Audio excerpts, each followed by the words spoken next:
नमस्कार दोस्तों, दिल्ली समाचार में आप सभी का स्वागत है। आइए हर रोज की तरह आज भी दिल्ली की बड़ी ताजा खबरें जान लेते हैं, लेकिन उससे पहले वीडियो को लाइक और चैनल को सब्सक्राइब जरूर करें। सीएम रेखा गुप्ता का बड़ा ऐलान, दिल्ली वालों को मिलेगी 1100 से ज्यादा आरोग्य मंदिर की सौगात। दिल्ली की मुख्यमंत्री रेखा गुप्ता ने 93 लाख स्वास्थ्य कार्ड जारी करने का दावा किया और मार्च 2 देने और व्यवस्था को डिजिटल करने की बात कही। एएपी नेताओं ने वीडियो जारी कर दिखाया राजधानी का हाल। सीएम रेखा गुप्ता ने दिया करारा जवाब। दिल्ली की मुख्यमंत्री रेखा गुप्ता ने गुरुवार को दिल्ली में जल भराव को लेकर उनकी सरकार की गई आलोचना का स्वागत किया और आम आदमी पार्टी पर निशाना साधते हुए कहा कि उनकी सरकार पिछली सरकार द्वारा छोड़ी गई गड़बड़ी को ठीक कर रही है। रेखा गुप्ता की यह प्रतिक्रिया दिल्ली विधानसभा में विपक्ष की नेता आतिशी सहित अन्य आप नेताओं द्वारा सोशल मीडिया पर कई वीडियो साझा किए जाने के एक दिन बाद आई है। उन वीडियो में रिहायशी और औद्योगिक क्षेत्रों में जल भराव को दिखाया गया है और इस मुद्दे को हल करने में विफल रहने के लिए बीजेपी सरकार पर निशाना साधा गया है। 50 मुस्लिम धर्मगुरुओं के साथ आरएसएस चीफ की अहम बैठक। इन बड़े मुद्दों पर चल रही है चर्चा। मुस्लिम बुद्धिजीवियों के साथ सरसंघचालक मोहन भागवत की बैठक चल रही है। यह बैठक हरियाणा भवन में है, जिसका आयोजन अखिल भारतीय इमाम संगठन द्वारा किया गया है। इस बैठक में सरकार्यवाह दत्तात्रेय होसबाले, सह सरकार्यवाह कृष्ण गोपाल, वरिष्ठ प्रचारक इंद्रेश कुमार, भाजपा के संगठन मंत्री बीएल संतोष समेत अन्य पदाधिकारी भी शामिल हुए हैं। इस बैठक में 50 मुस्लिम धर्मगुरु बुद्धिजीवी शामिल हैं। सीएम रेखा गुप्ता का एक और बड़ा तोहफा, अब दिल्ली वालों को मिलेंगी सस्ती दवाएं। दिल्ली की स्वास्थ्य सेवाओं में एक नया अध्याय जुड़ गया है। मुख्यमंत्री रेखा गुप्ता ने हेल्थ इंफॉर्मेशन मैनेजमेंट सिस्टम की शुरुआत कर दिल्ली के सभी सरकारी अस्पतालों को डिजिटल युग में ला दिया है। इस अत्याधुनिक तकनीक के जरिए मरीज अब घर बैठे डॉक्टर से अपॉइंटमेंट, टेस्ट बुकिंग और एम्बुलेंस जैसी सुविधाओं का लाभ उठा सकेंगे। इसके साथ ही सीएम ने 34 नए आयुष्मान आरोग्य मंदिर और 8 जन औषधि केंद्रों का डिजिटल उद्घाटन कर दिल्ली वासियों को सस्ती और सुलभ स्वास्थ्य सेवाओं का तोहफा दिया। 42.62 करोड़ की अवैध कमाई, रॉबर्ट वाड्रा की कंपनी मामले में ईडी ने कोर्ट में किया बड़ा दावा। दिल्ली में राउज एवेन्यू स्थित विशेष न्यायाधीश की कोर्ट में ईडी ने दावा किया कि स्काईलाइट, रॉबर्ट वाड्रा की कंपनी, ने वाणिज्यिक आवासीय विकास के लिए लाइसेंस ऊपरी दबाव में प्राप्त किया। लाइसेंस की फाइलें जल्दबाजी में प्रोसेस की गई और कंपनी की वित्तीय स्थिति की जांच नहीं की गई। ईडी ने कोर्ट को बताया कि लाइसेंस अनुचित प्रभाव और प्रक्रियागत शर्तों को दरकिनार कर हासिल किया गया। मानसून की बारिश के बीच मच्छरों का हमला तेज, एक माह में लार्वा मिलने के मामलों में 80% बढ़ोतरी। राजधानी में मानसून की बारिश के बीच मच्छरों का हमला भी बढ़ने लगा है। एमसीडी की जांच में एक माह में लार्वा मिलने के मामलों में 80% की बढ़ोतरी दर्ज हुई है। अगले 2 माह में मच्छर जनित बीमारियों के मामलों में इजाफा होने की आशंका है। ऐसे में इसे बेहद चिंताजनक मानते हुए एमसीडी डेंगू, मलेरिया और चिकनगुनिया की रोकथाम में जुट गई है। एयर इंडिया एक्सप्रेस का विमान दिल्ली हवाई अड्डे से नहीं भर सका उड़ान, बताया तकनीकी खराबी। लगभग 160 यात्रियों को लेकर मुंबई जा रहे एयर इंडिया एक्सप्रेस के एक विमान ने बुधवार शाम दिल्ली हवाई अड्डे पर तकनीकी खराबी के कारण उड़ान रद्द कर दी। एक सूत्र ने यह जानकारी दी। एयर इंडिया एक्सप्रेस के एक प्रवक्ता ने बताया कि दिल्ली से आने वाली हमारी एक उड़ान के चालक दल ने एक छोटी सी तकनीकी समस्या के बाद सुरक्षा को प्राथमिकता देते हुए उड़ान रद्द करने का फैसला किया। दिल्ली हाईकोर्ट में 3 नए न्यायाधीशों ने ली पद की शपथ, कुल जजों की संख्या हुई 43।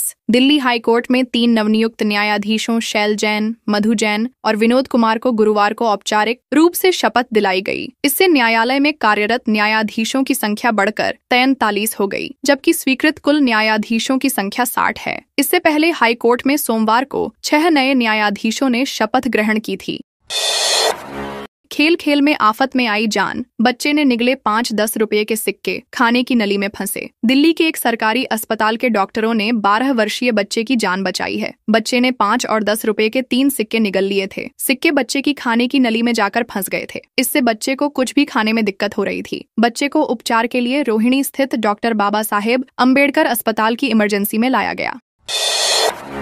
25 जुलाई से 8 अगस्त तक बंद रहेगा ये फ्लाईओवर। ट्रैफिक पुलिस की एडवाइजरी। दिल्ली ट्रैफिक पुलिस ने सरिता विहार फ्लाईओवर पर मरम्मत कार्य के चलते 25 जुलाई से 8 अगस्त तक बदरपुर से आश्रम तक का मार्ग आंशिक रूप से बंद रखने की एडवाइजरी जारी की। लोक निर्माण विभाग PWD द्वारा 15 दिनों में मरम्मत कार्य पूरा किया जाएगा, जिस दौरान फ्लाईओवर का आधा हिस्सा बंद रहेगा। यात्रियों को वैकल्पिक मार्गों का उपयोग करने की सलाह दी गई है ताकि असुविधा कम हो।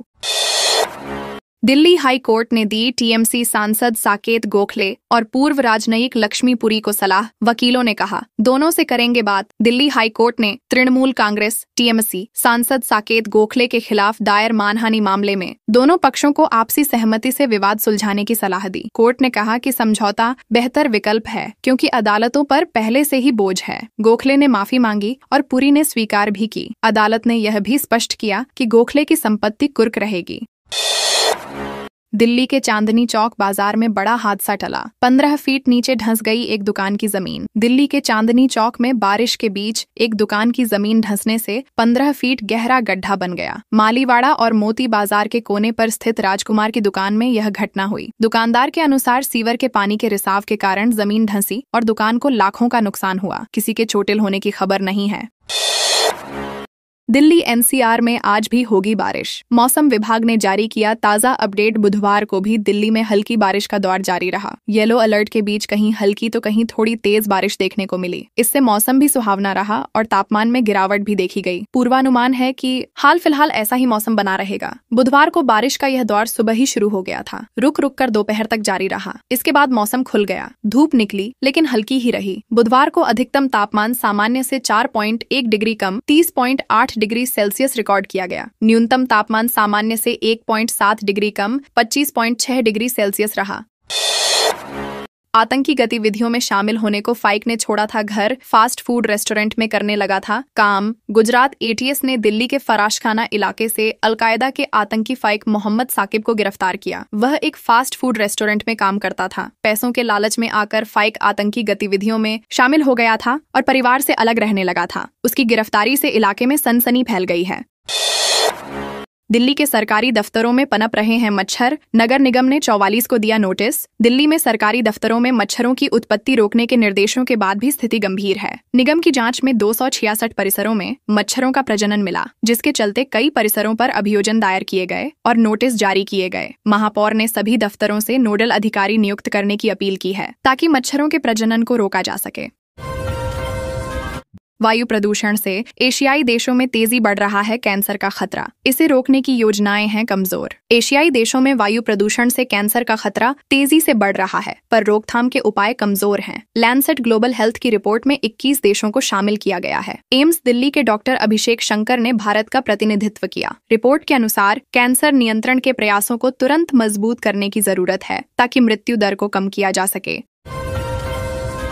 श्रम और समाज के हित में बुद्धिमानी से अनुकूलित करनी होगी तकनीकी। राष्ट्रीय स्वयंसेवक संघ के सरसंघचालक मोहन भागवत ने आर्टिफिशियल इंटेलिजेंस को लेकर श्रमिक समाज की चिंताओं पर बात की। उन्होंने BMS के 70 वर्ष पूरे होने पर आयोजित कार्यक्रम में तकनीकी बदलावों को समाज और श्रम क्षेत्र के हित में उपयोग करने पर जोर दिया। उन्होंने BMS से असंगठित क्षेत्र पर ध्यान देने की बात कही और कहा कि दुनिया BMS से मार्गदर्शन की अपेक्षा रखती है।